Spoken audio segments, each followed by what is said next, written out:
పుణే యువ వ్యాపారవేత్త కేతన్ అగర్వాల్ హత్య కేసులో పోలీసులు ముమ్మర దర్యాప్తు చేస్తున్నారు.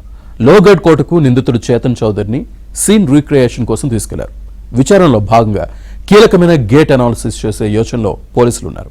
ఈ క్రమంలోనే సీన్ రీక్రియేషన్ వీడియోను సీసీటీవీ ఫుటేజ్తో పోల్చి చూడనున్నారు.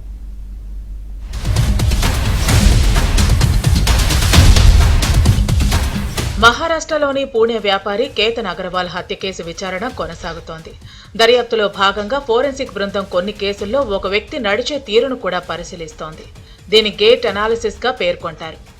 సీసీటీవీ ఫుటేజీలో కనిపించే అనుమానితులను పోల్చుకునేందుకు ఈ టెక్నిక్ ను ఎక్కువగా ఉపయోగిస్తూ ఉంటారు. ఈ విశ్లేషణలో భాగంగా అడుగుల మధ్య దూరం, శరీర భంగిమ, చేతుల కదలిక, నడిచేటప్పుడు మొత్తంగా శరీరం కదలికల వంటి వాటిపై దృష్టి సారిస్తారు.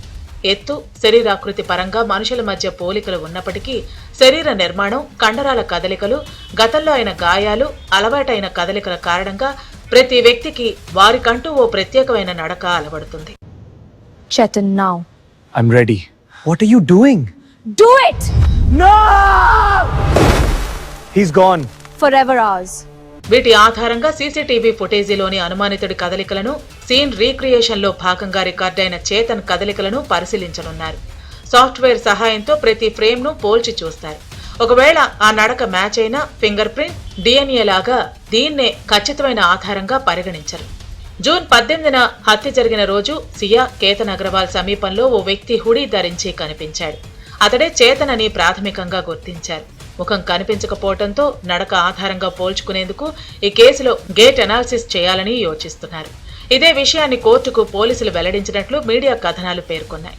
ఆదివారం నిందితురాలు సియా గోయల్తో సీన్ రీక్రియేషన్ చేసిన పోలీసులు ఇప్పుడు చేతన్ను నేరం జరిగిన ప్రాంతానికి తీసుకెళ్లారు.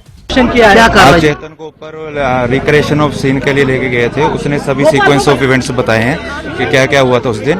उसकी अभी तपास आगे चालू है. Investigation is on. अभी तपास कर रहे हैं हम. नहीं, लेकिन ऊपर जो पुतला लेके गए थे वो कितने किलो का था और किस प्रकार से रिक्रिएशन वो केतन के बॉडी के हिसाब से था. उस वेट के हिसाब से हमने पुतला रखा था. बाकी उसने सीक्वेंस ऑफ इवेंट बताए हैं कि क्या क्या हुआ है. उस हिसाब से हमने కేతన్ చనిపోయిన తర్వాత అతడి ఫోన్ కొన్ని రోజుల పాటు సియా వద్దే ఉందని దర్యాప్తులో భాగంగా పోలీసులు గుర్తించారు. తర్వాత మృతుడి కుటుంబానికి ఇచ్చేసింది. అయితే ఆ సమయంలో ఫోన్లోని డేటాను ఏమైనా డిలీట్ చేసి ఉంటుందా లేక తారుమారు చేసి ఉంటుందా అనే కోణంలో పోలీసులు ఆరా తీస్తున్నారు.